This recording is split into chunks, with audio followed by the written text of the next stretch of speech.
my screen. Yep, I think we're live. All right. Hi, everyone. Welcome again to Marketing Outside the Box. As you all know, or most of you know, this is our last session for this particular series on SEO. And then we move into a new series next month. So this month has been interesting overall. I think I've shared, you know, we the first week we didn't have it because there were some things happening on my end in my personal life. And then last week we had this Zoom issue, and it seems like we might have that Zoom issue today again. So I want to start today's meeting by sharing if it does pop up for me and I see it. I'll let you all know, and we'll just do the exact same thing we did last week, but I just don't understand why that's happening. Anyways, let me go ahead and share my screen. And as always, welcome you all to Marketing Outside the Box with us. Let me get my screen sharing set up. I think I've been sharing with you all month that I am still navigating this world of Apple from a computer. It's literally a different world than a PC. So screen sharing and everything is just way more steps than I'm used to. But we've been doing it. We've been figuring it out. We've been working it out, and it's been going well. So I'm not too concerned. Let's just get it back on the screen here, and then you all just, everybody has their camera off. Oh, well, no, Lorena doesn't. Just give me a thumbs up when you can actually see my screen. Then I know that all is well. So I will look for that thumbs up from you. Not yet. I haven't done it yet. I'm still going through these screen sharing steps. But once that's done, Lorena, you just give me the thumbs up that I can jump right into our presentation. And I know that we are good to go. So let's see. Is it there? No? No. Okay, well, bear with me just a moment, y'all. It's just real interesting. You know, I say to people all the time that for me as a planner, a MacBook is really frustrating. And I think I've made life decisions that I don't want it. Because I just like to have things prepared and ready, and a MacBook just limits that a lot of times. All right, I think I got it together this time. Let's try that again.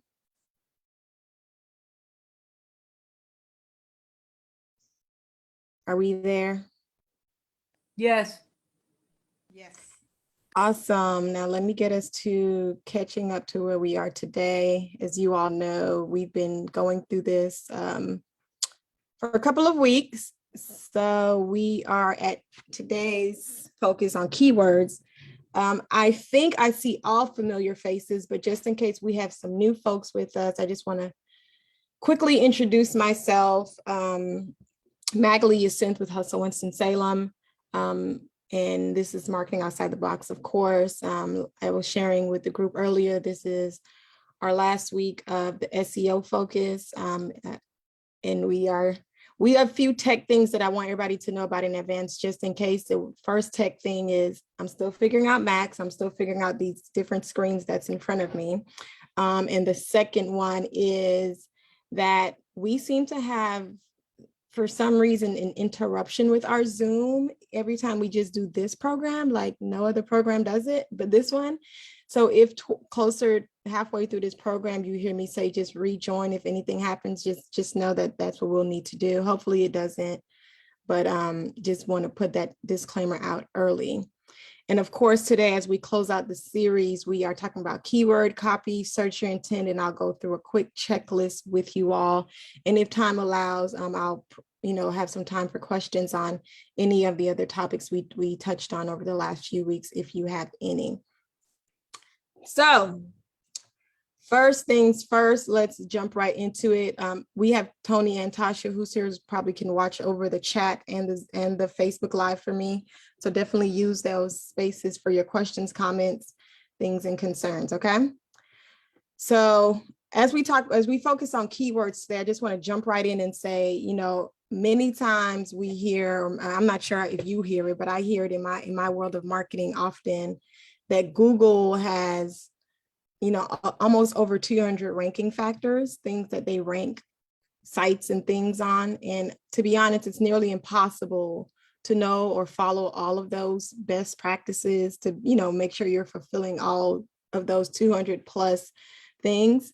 But there are certain things that can get you ranked on the first page, which is, I hope, is the goal for most of you when you're thinking about Google.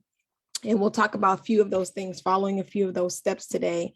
I think it can help make the difference for you when you're thinking about landing your business on the first page. And what you see here is pretty much the list of the types of SEO content that I think small businesses should pay attention to. We won't go into detail on every single one because, of course, you'll always receive the presentation and can go deeper into it and read more into it. And you always have access to Hustle to ask more questions. What I want to focus on here is no matter which type or which area of SEO you want to focus on for your business, whether it's the website, the content, the content marketing itself, whether it's, we talked about local and navigation, local based last week, whether it's that type of stuff. Either way, what's key for me to share with you is the focus on long tail keywords, okay? And long tail keywords are longer, detailed phrases that drive more specific organic content, more specific organic traffic to your content. So again, whether your content exists on your website, whether it exists in the form of a blog, whether it's specific marketing tactics you're doing on your social media, whatever, you want to kind of make sure that you have long tail keywords. Many times we think about just one phrase or one word, and we think that's what's leading people to where we need them to be, and that's just not the case. So that's what I really want to drive home with you and make sure that you understand a bit much when you think about that. So when we're thinking about keywords, trying to figure out for your client or your customer what, the best keyword is. I don't know how many of you are married or in a relationship or have been, but it's like staring at least I'm a hopeless romantic, y'all. So I'm always use examples like this. It's like, looking at someone I'm in a relationship with, stare at the wall and me assuming that I know what's on his mind. Right? That's what you think you're doing if you're just throwing just words, if you're not asking questions of that person and saying, what are you thinking about? Why are you staring at this wall? What is going on? Think about your keyword search the same way. You want to be very specific and ask direct things in your research so that you can determine keywords. And we'll go through that on the next slide in just a second. But, think about if someone goes to Google right now and just type in the word movies, like Google don't know what you're asking. Like Google is like, what? Huh? So if you're a business that sell movies, don't assume that because I live where I live and your business is 10 blocks from me, that Google is going to assume I'm looking for businesses that sell movies, unless I say businesses that sell movies. And that's how you need to think about your keyword research. You think about your keyword research in the way that someone would go into Google and put it that way. And those are your long tail keywords. So all of that stuff. Okay. And we'll go through it in just a second. So again, if I just put in movies, makes no sense. But if I put best movie quotes about families, then Google knows what I'm talking about. Google will then pull sources, websites, content, people's social media pages that answers that question for me. And that's what you want Google to do for your business. That's the whole point. That's the goal. Okay. So before I go a little deeper into this keyword research that I'm talking about, remember, I think it was week 1 of this session when we talked about it. Your structure matters. I'm not going to go into the structure again. You can go back into this presentation as you receive it to go dive deeper into the structure and reach out to us if you have questions. But remember, everything that I say today is a waste of your time if your website or your web presence isn't structured correctly, as we discussed in the past.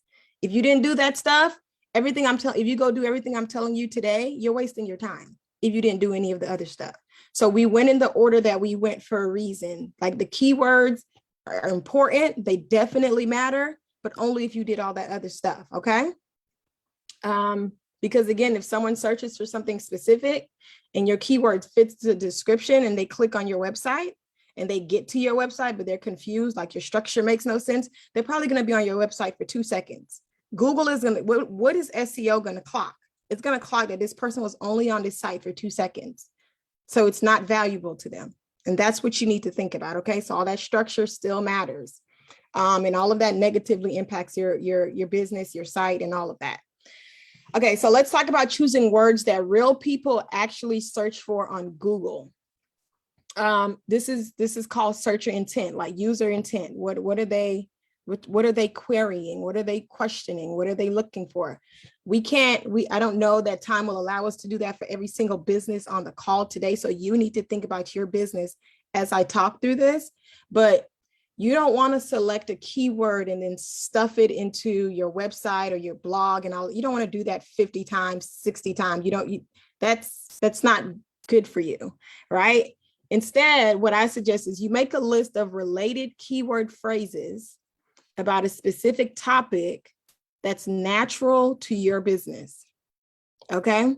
So things that are natural to your business, you make a list of those words, make a list of those phrases. There is a free tool called Uber Suggest. And as I've been telling you all over the last few weeks, if it's in this presentation and it's underlined, there is a link to it.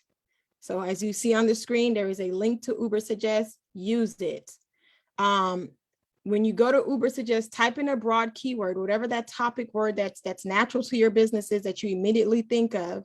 I mean, you can do this for more than one word. Do one word and do the next word, whatever works for you.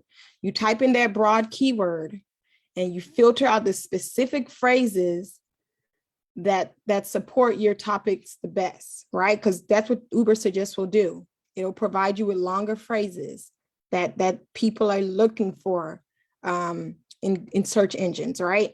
So make a list of that. Don't focus, because Uber Suggest will also give you a whole lot of other information. Don't focus too heavily on the keyword volume that you see or the competition that it tells you. Number one, because many of those statistics that it's saying to you, actually it's incorrect. So don't waste your time on Uber Suggest. And that Uber Suggest, you're going to it mainly for those keyword phrases that you're wanting to create your long tail keywords. Okay. So use the tool to give you ideas to research manually. And that's just step one. When you're getting those, when you make your list, you go to Uber Suggest, you put some of those words into your Uber Suggest, and you're writing down some of those phrases. This is all your step one. Then I suggest you go to extra mile and you simulate searches on Google using the phrases that you found in Uber Suggest. So if Uber Suggest tells me, my phrase is, I don't even know the example I just used. I think I used movies and families, quotes for movies and families. If I put that in and I put family quotes movies into Uber Suggest, and it gives me a phrase that says Disney, I don't know. I feel like all Disney movies are family movies, but Disney, whatever. And it gives me a phrase, whatever phrase it gives me, you take that phrase or multiple phrases, but you take each of those phrases and you need to go into Google and search those phrases. Okay. That's the next step that I want you to do. And why are you doing this? Why are you doing this research? What is the point? You need to research these top results to see if you can compete with the content that already ranks for your chosen keyword phrases. You need to understand, do you have content that when I as a researcher put this stuff in, this is what people are seeing. Does my website, does my Instagram page or Facebook page, does my blog, does my whatever compete with what I am seeing? Am I talking about the right things? This is why you're doing this research. It matters to you. And then you ask yourself, can you do a better job than what you're seeing? Can you write it better? Can you make your content longer? Can you provide more informative content? That's when you start to really, challenge yourself in your business to become the type of site, the type of web presence that Google want to put on page 1 of their search engine. When you receive this presentation, you also see the link there to keywordseverywhere.com. I mentioned to you that Uber suggests I wouldn't use them for their volumes. You're really only using them for the phrases. All the other information they have is kind of incorrect. And again, it's a free resource, so it's not perfect, but it's definitely helpful. Now, keywordseverywhere.com, it is a paid feature. It's not something that you have access to for free. So if you have the money to spend within your business to go to keywordseverywhere.com, I suggest you do it. There's also other options. You don't have to use keywordseverywhere.com. I find them to be one of the cheaper ones. So that's what I put in there. But Amazon offers a great one too, through their Alexa device, their Alexa platform. I can't remember the name of the Amazon one, but I know if you put Alexa keyword, it'll pop up. Alexa keyword tool in Google, what I'm talking about will pop up. And basically what these things do, it makes it easy to find multiple versions of long tail keywords while you're actively researching your topic. It makes it easier for you to find long tail keywords while you're actively researching your topic. So actively researching your topic. So you're in Google and you're using keywords everywhere, and it's helping you find long tail keywords for your content, while you're also looking at keywords that are working. So, and from a volume standpoint, and meaning you may find, it may tell you 3,000 searches for this phrase is happening on a regular basis versus 50,000 is happening for this phrase if you do it this way. So it's a huge benefit to having it. If you want to invest money into your keyword research, but again, you don't have to. There are more organic ways to do it, but it does save you a whole lot of time. We talked the first week about, I know that SEO is a lot of work, and this is always work that you can outsource. But if you choose to outsource it, remember week 1, and if you go back in this presentation, there's a list of questions that you want to ask the person or the company that you decide to outsource it to, so you make sure you are getting the best bang for your buck, because there's so much to SEO and you want to make sure that it benefits you, okay? Let's see here. All right. So the next thing I want to talk about is, you have your keywords, you have your phrases, you've gone through those steps. Now let's think about topics or titles on your website, or which you decide to name your blog, or whatever content you're putting out there. And I'm focusing on titles because that's likely what Google is going to pull first, right? So, and to be honest, you can do your topic and title work before you do the keyword research work. That's up to you. I prefer to do the keyword research first and then think about, what title or topic I want to name, even if it's just naming a page on my website. Like, do I want to call this services, or do I want to call this, features or whatever? I don't know.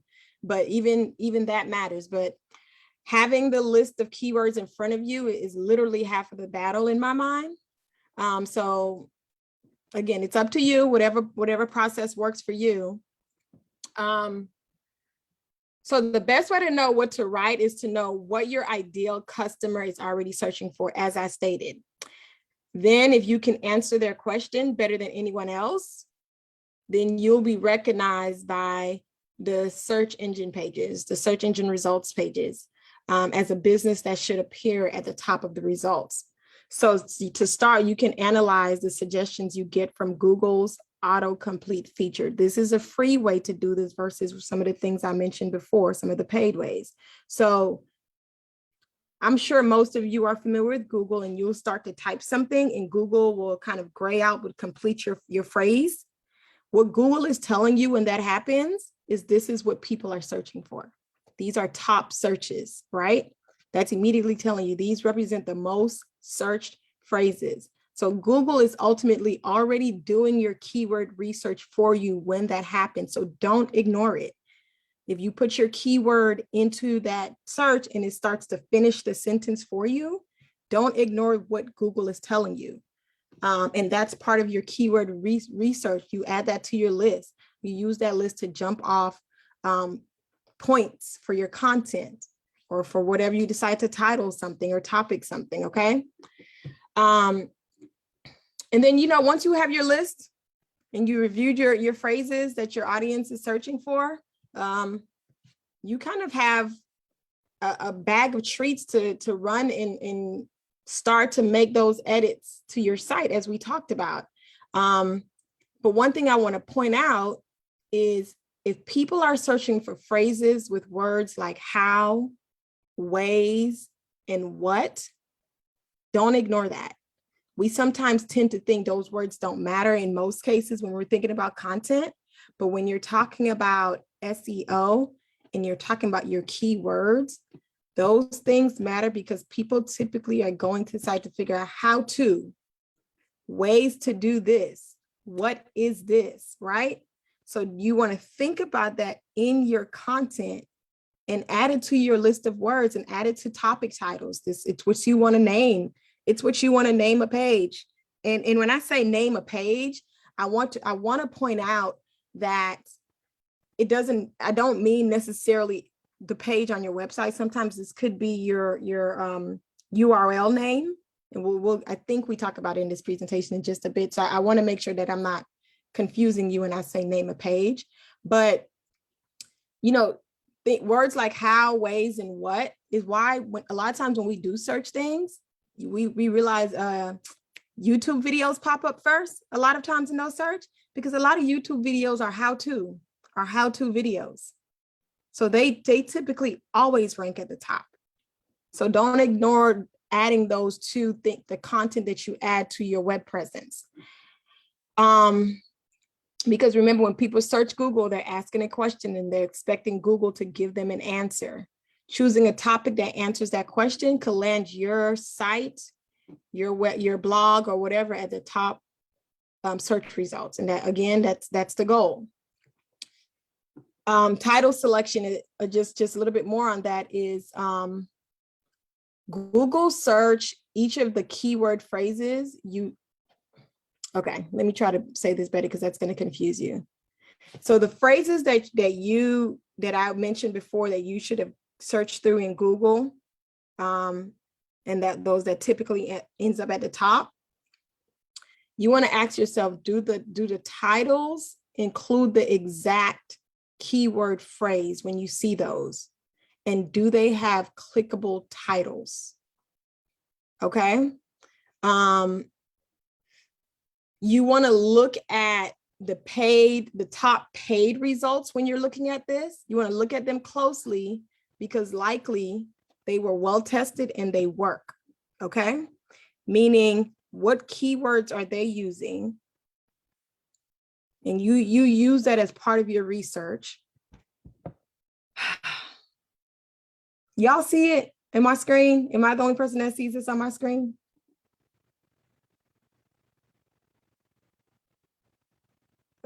Okay, I'm getting that same message from last week about. Yeah, it's on my screen as well. Okay, I was gonna say, maybe I'm crazy. I'm No, not sure why remaining. this happened, y'all. No, it says time left 9 minutes and 34 seconds. Yeah, I'm not sure why this is happening. On my screen, it's saying we need to contact Zoom IT. So if when it pops up again, if we get disconnected, we're gonna do the same thing we did last week. And you just join back from the exact same link, everyone, and just rejoin if we get cut off. I'm not sure why that's happening, and I sincerely apologize, but just a heads up to just rejoin in about 10 minutes or less. But anyways, Google has tested those paid results. Use that to your advantage. Click on those links, look at the phrases that they're using, look at the keywords that they're using. Don't be afraid to use that in your content. Be very careful not to copy somebody's work word for word. That does not benefit you. Google already did the crawl and the work to identify, their sites as top hits. You're just using it to make sure you include some of those phrases. You include what your research have showed you in your content, okay? And then the last thing, when you're thinking about your titles or your topic and everything like that, you definitely want to make it clear to anyone. Sometimes we try to be too fancy. We try to be too distracting. We have filler words. No, that's why that what, that how to, and all of that, that's why I brought that up. That makes it very clear to people why they are here.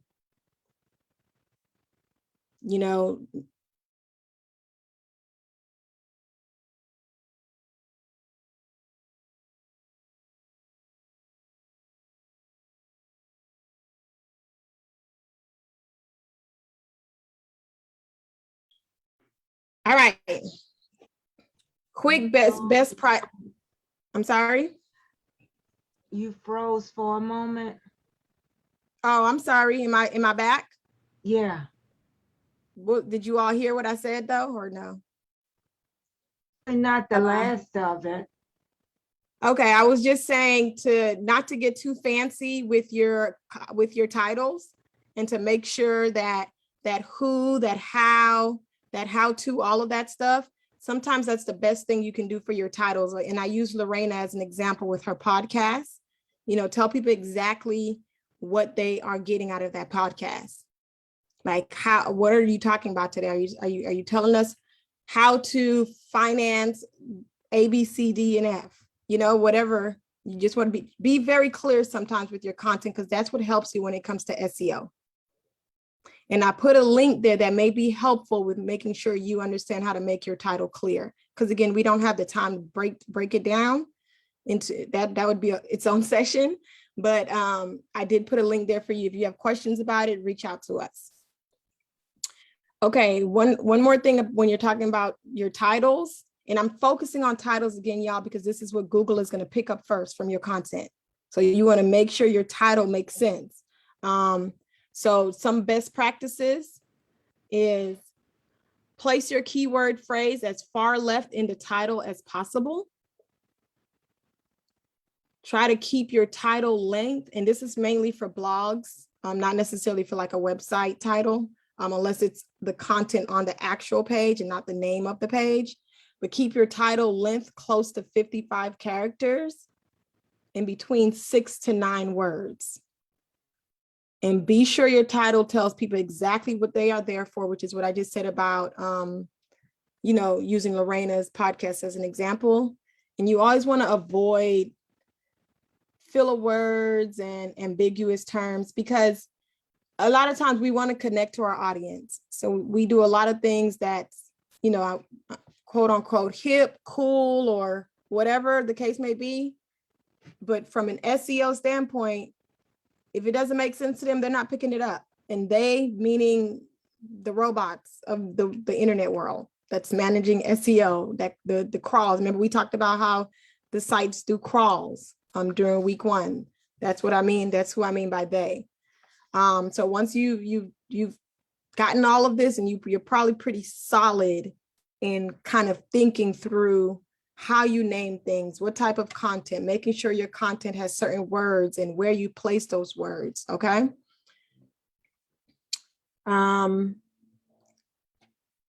don't know that I need to go through every single one of these on the screen. I might, maybe I will. But these are some things when you're thinking about your keywords, just in SEO, these are some do's. Once you've identified your keywords, you know what it is, and this can happen multiple times. So depending on why you're in this session, if you're in this session because you're thinking about blogs and all of this, then you would repeat this every time you do one of those things. But if you're in this session and you're like, I'm trying to build my website, you think about this on a more higher level from your site. And you're like, okay, my site needs to have these keywords, okay? It's constantly, so I know, I understand that I'm speaking to different audiences in this, but use your keyword in your main title and or your main page, your home page, okay? Make sure you use your keyword somewhere. Use your keyword at least one other time. I meant to say time, not title. Use it at least one other time within your page or on your post, okay? At least one more time. And make sure you use it naturally. Don't force it. Use it naturally throughout your blog or use it naturally throughout your website. Use your keyword in your first sentence whenever possible, or at least in your first paragraph, because you know how Google, during the first week, we talked about those descriptions that Google sometimes pull and change and all of that, the meta descriptions and all of that matters, that you want to make sure that keyword is there. If you're trying to crawl to the top, if someone is searching for something, you're thinking about what the user is searching for and how can you end up at the top of that list. Use your keyword in the alt text of at least one image. We talked about this briefly during week 1 as well. Whatever image you use on your site, on your blog, a lot of us tend to just drop the image and we don't do the work of the back end work of naming that image something. Whatever default file name it's saved as is what we keep it as. Don't do that, because that image, naming it something with your keyword helps. That's why when we search an image in Google, it pop up. We'll see random pictures pop up because that person took the time to name that image, okay? Use your keyword towards the beginning of the meta description like we talked about before. Use supporting keywords 1 to 3 times each. And supporting keywords go back to when I say you made that list of words, the one keyword that's focused on your business, but then you made a list of other phrases and a list of other words that's related to your business. Use those supporting keywords throughout at least 1 or 3 times each. Again, make sure it is placed in it naturally and you're not forcing it into your content. Try to keep your content skimmable. Use bullet points, titles, short descriptions throughout your website, throughout your blog, etc. And if it is a blog that you're doing, try to make sure it's at least 500 words so they think it's valuable content, okay? So these are some of the SEO do's. I'm gonna stop because it's telling me we have 1 minute. So let's just go ahead and exit. And everybody just join me right back. I think it'll just take me 30 seconds to come right back on, okay? So I don't want to continue to the next slide, but just come right back to me. Thanks, you all.